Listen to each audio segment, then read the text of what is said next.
पहले धन लगाने से भगवत भाव आएगा, भगवत भजन बढ़ेगा।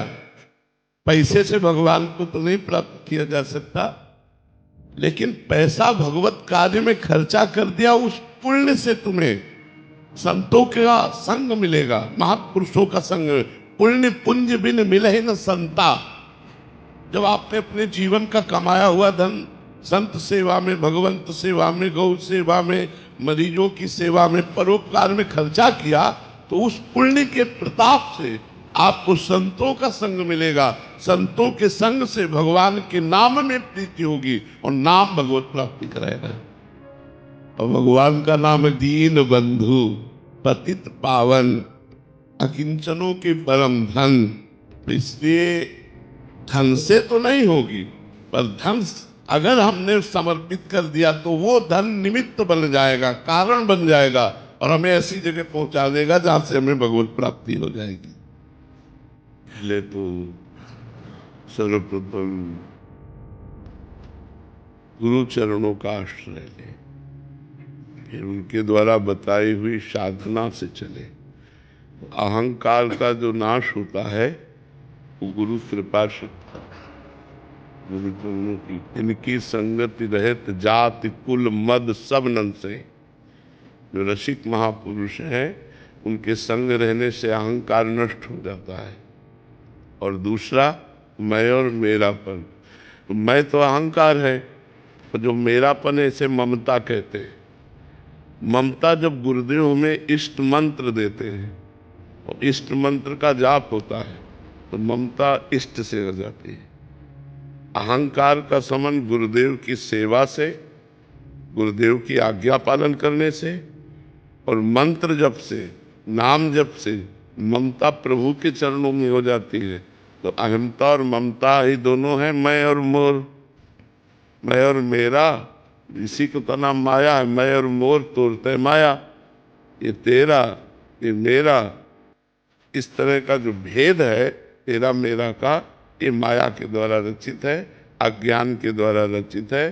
तो जब हम नाम मंत्र जपते हैं, भगवान के चरणों में ममता होती है, गुरु कृपा से शुद्ध ज्ञान हो जाता है, तो देह भाव ही खत्म हो जाता है। देह भाव खत्म होते मैं खत्म हुआ, और देह से संबंध जितना विषय वो सब खत्म हुआ, तो मेरा खत्म हो गया। तो ये दोनों कार्य गुरु कृपा पर आधारित है। गुरु कृपा ही केवलम, इसीलिए कहा गया मोक्ष मूलम गुरु कृपा। दोनों बातें, जो मैं और मोर है, इससे जो मुक्त होना चाहता है, इसे अहंता ममता कहते हैं। एक पद में है, एक अहमता ममता ये जग में है दुखदाई, और ये जब श्री जी की ओर लगे तो होत परम सुखदाई। मात तात सुत दार देह में मति अरुजय मति मंदा, हित किशोर को है चकोर तू लख वृंदावन चंदा। बोले एक मैं और मेरा, अहमता और ममता। अहमता मैं और मेरा, ये मेरा भाई, ये मेरा पति, ये मेरा पुत्र, ये मेरा पत्नी, ये मेरा माँ, ये मेरा बाप, ये मेरी जमीन, ये मेरा। एक अहमता ममता ये जग में है दुखदाई, ये जब श्री जी की ओर लगे तो होत परम सुखदाई। मात तात सुत दार देह में मति अरुजय मति मंदा, इत किशोर को है चकोर तू लख वृंदावन चंदा। तो बोले कैसे हटावे इस मैं और मेरा को, प्रभु के चरणों में कैसे अर्पित करें? तो बोले रसिक मंडली में या तन को नीके ढंग लगाओ, दंपति यश गाओ हर्षाओ हित सो रिझाओ। उपाय बताया कि रसिक मंडली में, भगवत प्रेमी महात्माओं के संग में अपने शरीर को बैठा लो, कानों से उनकी बातें सुनो, मन से उनका मनन करो, और खूब श्री जी का यश गाओ और लाडली लाल की सेवा करो। इससे से तुम्हारा अहंकार और तुम्हारा ममता ये सब प्रभु के चरणों में समर्पित हो जाए। अहंता न रसिक मंडली में या तन को नीके ढंग लगाओ, दंपति यश गाओ हर्षाओ हितसो रिझाओ। देवन को दुर्लभ यह देही तैने सहज पाई, मन भाई निधि पाई फिर क्यों जान बुझ विसलाई। देवताओं को भी दुर्लभ है मनुष्य देह। ऐसा मनुष्य देह प्राप्त करके जानबूझ करके आप गलत मार्ग में क्यों जा रहे हो? सही मार्ग में आओ। इस अहमता ममता को प्रिया प्रीतम के चरणों में समर्पित करो, और वो होती गुरु कृपा से। गुरु कृपा ही केवल गुरु स्वरूप हो सकता है। जीव कहते हैं देहाभिमान स्वीकार करने के कारण। ईश वही देहाभिमान मुक्त। जो जीव वही शिव। जीव शिवा, शिव जीव। शिव है वही सर्वत्र व्याप्त है। अपने स्वरूप को ना जानने के कारण, देह भाव में आसक्त हो जाने के कारण उसे जीव कहा गया। वो जीव नहीं है, वो परमात्मा स्वरूप है। जब गुरु तत्व का हम वर्ण करते हैं हृदय से, वो गुरु तत्व ईश है, इष्ट ही है। इष्ट हमारी आत्मा है, आत्मा ही इष्ट है, इष्ट ही गुरु है। जब गुरु के द्वारा उपदेश प्राप्त करके साधना करके अहमता ममता का लय हो जाता है, वो गुरु स्वरूप ही होगा। शिष्य गुरु स्वरूप हो जाता है। आप सरिस चाहें सबकी ना, अपने समान सबको बना देते हैं। संतों का काम क्या है? अपने समान बना देना। पारसमणि और संत में अंतर है। पारसमणि सोना बना देती है, लेकिन संत संत बना देते हैं। हृदय से वो महात्मा हो जाता है। आप सरिस चाहे सबकी ना, तो गुरुदेव शिष्य को गुरु स्वरूप प्रदान कर देते हैं। तो इष्ट, गुरु और जीव, माया के कारण भेद है। माया हटने पर अभेद एक ही तत्व है, दूसरा कोई तत्व। दिलीप तिवारी जी, मुंबई से। श्री हरिवंश। गुरुदेव, ये तत्व होता क्या है? क्या तत्व का और बोध कैसे हो हमें? तत्व जो सबका सार है, जो तत्व कहते हैं उसे सार कहते हैं। तो सबका सार, हमारा तुम्हारा जड़ चैतन्य पूरे जगत का जो सार है उसे तत्व कहते हैं। और वही परमात्मा है। सबका सार परमात्मा है। उसी परमात्मा की प्राप्ति के लिए मनुष्य जीवन मिला है। जितना समय हम भगवान में अधिक से अधिक देते जाएंगे, हमारा ज्ञान नष्ट होता जाएगा, सारे प्रश्न शांत होते जाएंगे। उस तत्व की प्राप्ति के लिए ही तो मनुष्य जन्म मिला है। और उस तत्व की प्राप्ति तभी होती जब हम खूब सत्संग सुने, शास्त्र स्वाध्याय करें, पवित्र भोजन करें, पवित्र आचरण करें, नाम जप करें। जैसे जैसे हमारा हृदय पवित्र होगा, तो वैसे वैसे वो परमात्मा में लगेगा। प्रकृति से हटा तो अज्ञान हटा। प्रकृति में मन है तो अज्ञान छाया हुआ है, परमात्मा में मन है तो ज्ञान छाया हुआ है। जब ज्ञान हो जाएगा तो ये तत्व ज्ञान हो जाएगा, सार ज्ञान हो जाएगा कि सब में भगवान है और मेरे में भी भगवान है। जहाँ ये तत्व ज्ञान हुआ, सर्वान वस्तु तया निरीक्ष, सब जगह एक ही परमात्मा है, ये तत्व ज्ञान है। बहुनाम नावंते ज्ञानवान माम प्रपद्यते, वासुदेवा सर्वमित सा महात्मा सुदुर्लभा। सब जगह भगवान वासुदेव है, यही है तत्व ज्ञान होना। जब सब जगह है तो यहाँ भी है, जीवन मुक्त हो जाता है। पर इसके लिए शास्त्र स्वाध्याय आवश्यक है, संतों का संग आवश्यक है, पवित्र भोजन आवश्यक है, पवित्र आचरण आवश्यक है, पवित्र विचार आवश्यक है।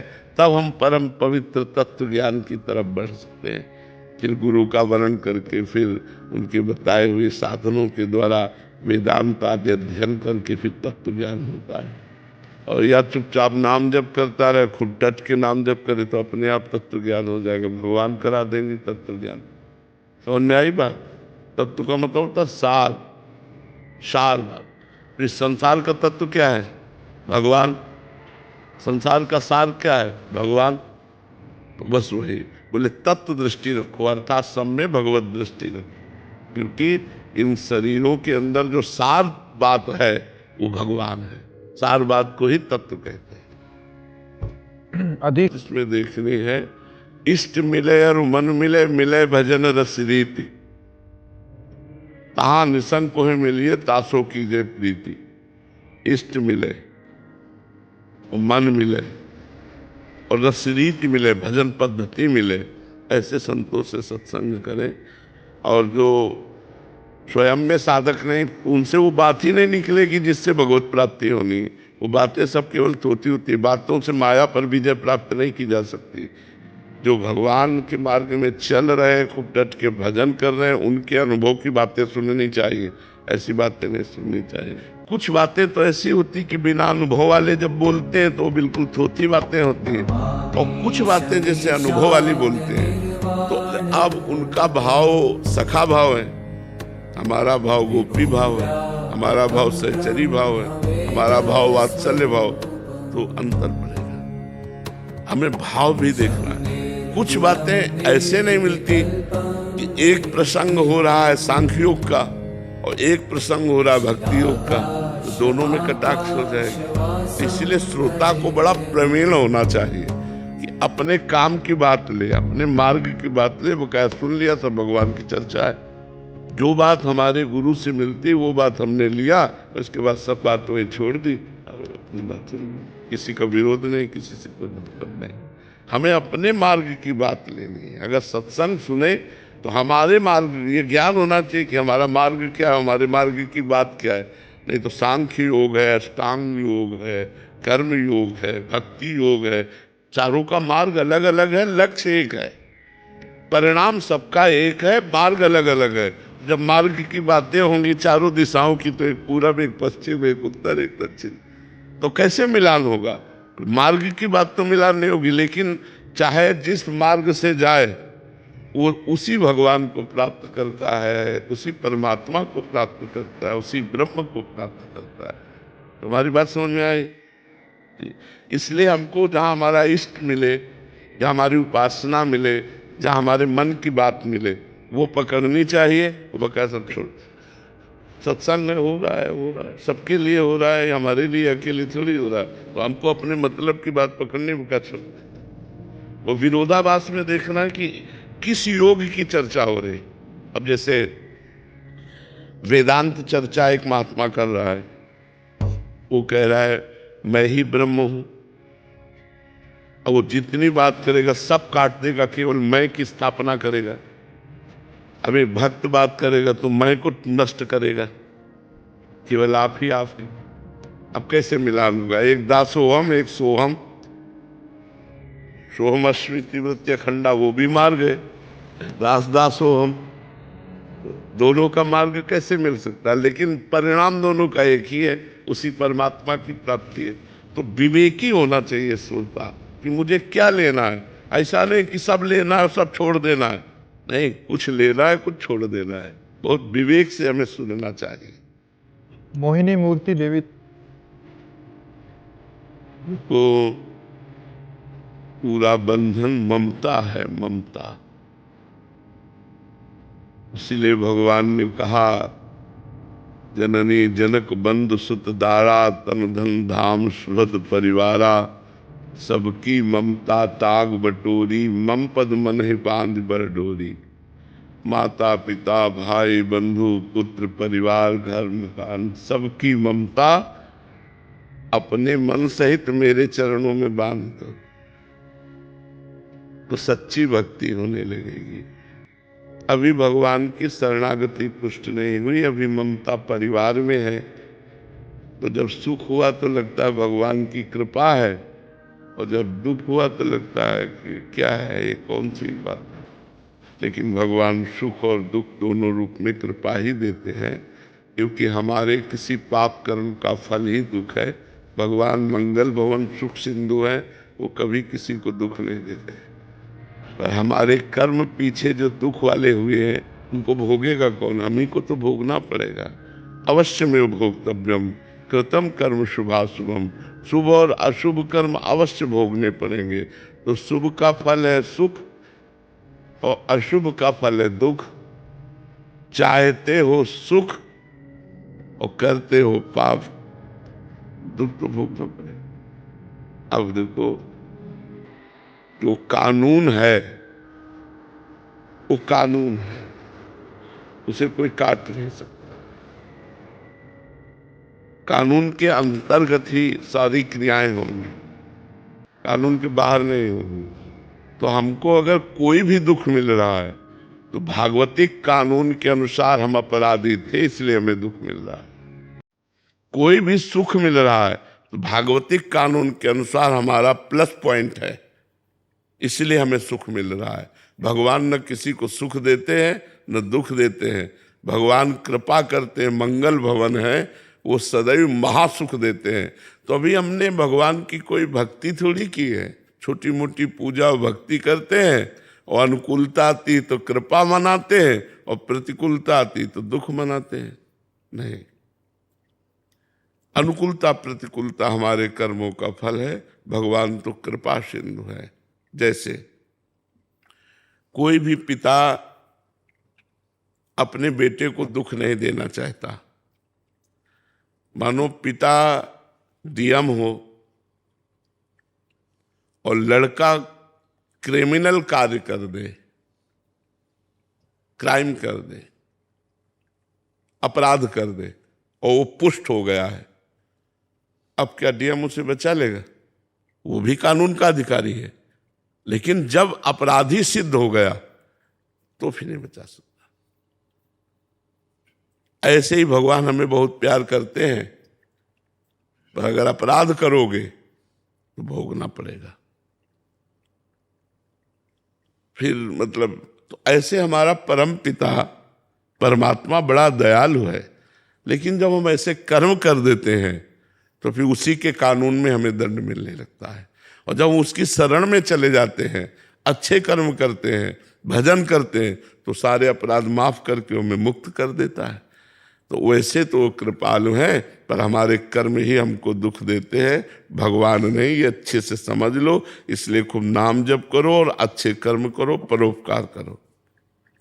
दिलीप कुमार सिंह जी, राधा राधा। राधे राधे महाराज जी। महाराज जी, मैं एक जिला न्यायाधीश हूं और अपने दायित्वों का निर्वहन भी कर रहा हूं। कभी कभी महाराज जी मुझे ऐसी परिस्थिति का अनुभव होता है जब मेरे मन को लगता है कि एक जो आगे अभियुक्त जिसे पुलिस एक गंभीर आरोप में आरोपित कर रही है, वास्तव में वो निर्दोष है, परंतु सभी गवाह और सबूत उसके विरुद्ध हैं। ऐसी परिस्थिति में महाराज जी कभी उनको दंड विधान करना पड़ता है, तो फिर मेरा मन में बहुत ऐसा लगता है कि ये कोई पाप तो नहीं बन गया मेरी कलम से। तो महाराज जी, उसे जब आपकी आत्मा कहे कि ये निर्दोष है, उसे इतना अधिकार तो आपका है कि लंबा टाइम बढ़ा सकते हैं। अच्छा, आप न्याय की वही करोगे जो सबूत है, जी जी, उसके खिलाफ बोल नहीं सकते आप। उसी के माध्यम से हमको करना पड़ा। उसी पर न्याय करना पड़ेगा। ऐसा बहुत परिस्थितियां आती हैं महाराज जी। हाँ, जैसे कोई गर्ल है, लड़की है, खड़ी होके कहती है, जबकि वो प्रॉपर्टी का विवाद होता है, कुछ अलग चीजें होती, बहुत, हाँ बिल्कुल, आरोप लगा देते हैं लोग। हमको तो वो कह रही है, कानून ऐसा बना हुआ कि हमको फिर उसी तरह से करना पड़ता है जो हमारे एविडेंस था। तो उस समय फिर भगवान का स्मरण करते हुए भगवान से प्रार्थना कीजिए कि हम तो अपने कर्तव्य का पालन कर रहे हैं। अब आप सर्वमालिक सबसे बड़े न्यायाधीश आप हैं, तो भगवान आप जैसा मंगल हो वैसा हमारे अंदर से प्रेरणा करके बुलवाइए, लिखवाइए। अब सबूत खिलाफ है तो हम क्या कर सकते हैं? आप उस समय कलम मेरी चल गई, मेरी वजह से एक आदमी 10 साल की मतलब सजे में चला गया मेरी कलम से। तो फिर हमें लगता है कि मतलब अंदर से ऐसा लगता है कि ये निर्दोष है, लेकिन फिर भी हम सभी लोग एविडेंस हैं, सभी गवाह हैं, सभी चाकू है। हाँ, उस समय आप भगवान से ही प्रार्थना कीजिए कि आपने ही हमें ये सेवा दी है और ये सेवा इसके आधारित है, सबूतों के आधारित है। यद्यपि आप प्रेरणा कर रहे हैं, फिर भी मैं असमर्थ हूँ, तो आप देख लीजिएगा। कृष्णार्पणमस्तु। हमारी बात समझ रहे हैं? उस कर्म को कृष्णार्पणमस्तु, भगवान से प्रार्थना करते हुए कृष्णार्पणमस्तु। तो हो सकता है वो आज निर्दोष हो सकता है, मानते हैं, लेकिन कल का वो दोषी था अगर सजा मिली है। कल उसने ऐसा पाप किया था जिसका ओपन नहीं हुआ और जिसका दंड नहीं मिला, तो उस पाप ने उसे निर्दोष अवस्था में फंसा के, इस केस में निर्दोष है, फंसा के, अगर उसे 10 साल की सजा होती तो पक्का वो अपराधी पूर्व का है, जिस अपराध को किसी ने नहीं जाना और उसको दंड भी नहीं मिला। तो उसी अपराध ने, जहां वो निरपराध था, वहां फंसा दिया। हो सकता है आप पक्का मानना कि वो वर्तमान के केस में निर्दोष हो, लेकिन पूर्व में उसके द्वारा कोई ऐसा पाप हुआ जिसका दंड विधान नहीं हुआ, तो भगवान उसको दंड विधान देने के लिए ऐसा कार्य कराते हैं। नहीं तो निर्दोष को कोई दंड दे नहीं सकता, क्योंकि बड़े न्यायाधीश भगवान हैं, पक्का समझो। अगर उसको दंड मिल रहा है तो जरूर ना जरूर उसने कोई पाप किया है जो ओपन नहीं हुआ, उसका दंड मिल रहा है। तो आप भी थोड़ा साहसवान रहिए कि अब जो हो रहा है वो बड़े न्यायाधीश के द्वारा हो रहा है, मैं तो एक निमित्त मात्र हूं, वही करवा रहे हैं, ऐसी भावना रखिए और उस कर्म को कृष्णार्पणम मस्तु कर दीजिए। ठीक है? हाँ, इससे नहीं बनोगे जो हम आपको बात कर रहे हैं। अगर ऐसा करोगे तो फिर उसमें नहीं, क्योंकि साक्ष्य जैसे मिलेंगे वैसे ही तो आप करोगे ना। और उस समय भगवान का स्मरण करके हर केस को कृष्णार्पणम मस्तु करो। केस समाप्त हुआ, कृष्णार्पणम मस्तु। भगवान ये समय, ये न्याय, जो भी क्रिया हुई वो आपके चरणों में समर्पित है, तो उससे आप मुक्त हो जाओगे। वो करता तो भगवान है, आप एक निमित्त मात्र हो, जो लिखवाएंगे माइंड में बैठ करके वही होगा। तो उनको मानो, उनके आश्रित रहो, तो फिर इसका कोई दंड विधान नहीं होगा। देखो, ये सत्य की बात में कह रहे हैं। अब हम दूसरी बात कह रहे हैं कि जैसे आपको किसी ने अर्थ राशि दी, एक बात कह दूं, और आपको पता है निर्दोष है, अर्थ राशि देने वाला दोषी है, फिर आप अगर ऐसा करते हैं तो फिर आप अपराधी हैं। हमारे भागवतिक कानून में, वैसे भारतीय कानून में भी, भारतीय कानून ये आदेश थोड़ी करता है, तो भागवतिक कानून फिर आपको दंड देगा। तो हम ऐसा ना करें कि हमें कोई भय या प्रलोभन के द्वारा जबरदस्ती हमसे न्याय करवावे, तो ऐसा ना करे। और ऐसे में अगर निर्दोष फंस जाता है तो उसका पूर्व का कोई पाप कर्म है, भगवान जाने, कृष्णार्पणम मस्तु ऐसे हो गए। ब्रिजेश मिश्रा जी, कानपुर से। राधे राधे महाराज जी। महाराज जी, अगर आत्मा शुद्ध, पूर्ण और अजर अमर है तो उसमें अज्ञान या अविद्या आया कैसे? अगर तो लगाने की जरूरत ही नहीं है। अगर तो लगाना अपराध जैसा लगता है, क्योंकि जो शुद्ध परमात्मा स्वरूप है, तो अगर लगाने का मतलब संशय हो गया। अगर लगाने की जरूरत नहीं है। आत्मा शुद्ध परमात्मा स्वरूप है। जो आत्मा है वही परमात्मा है, जो परमात्मा है वही आत्मा है। वो निर्लेप है, निर्विकार है, निर्लेप था, निर्लेप रहेगा। ये माया का भ्रम ऐसा महान आकर्षक है कि अपने स्वरूप को भूल गया, अपने को देह मानने लगा, तब माया के आकर्षण में फंस गया। जैसे ईमानदारी से आप अपने को देह समझते हैं कि नहीं? समझते हैं ना? लेकिन आप देह नहीं हैं, आप आत्मा हैं। यही भ्रम हमारी दुर्गति का कारण बन गया। जब हम साधना करते हैं और साधना के द्वारा देह से वैराग्य हो जाता है, तो वही अपने स्वरूप में स्थित हो जाता है। स्वरूप निर्मल था, निर्मल है, निर्मल रहेगा। पर आकर्षक माया का भ्रम, ये माया है, पंचभूत रचित ये माया है। माया का भ्रम कि मैं अपने को भूल गया, भूल करके स्त्री पुरुष जड़ चैतन्य मान लिया। यही हमारी भूल मिटाने के लिए भगवान ने सत्संग दिया है, शास्त्र रचना की है और साधना बताई है। यदि हम साधना के द्वारा चलें, सत्संग श्रवण करें, शास्त्र स्वाध्याय करें, तो ये भूल मिटानी और कुछ नहीं। साधना से क्या हुआ? भूल मिट गई। जो हम हैं वही थे, वही रहेंगे। आत्मा में साधना से कोई उन्नति नहीं हुई। असाधन से आत्मा की कोई अवनति नहीं होती, साधन से आत्मा की कोई उन्नति नहीं होती।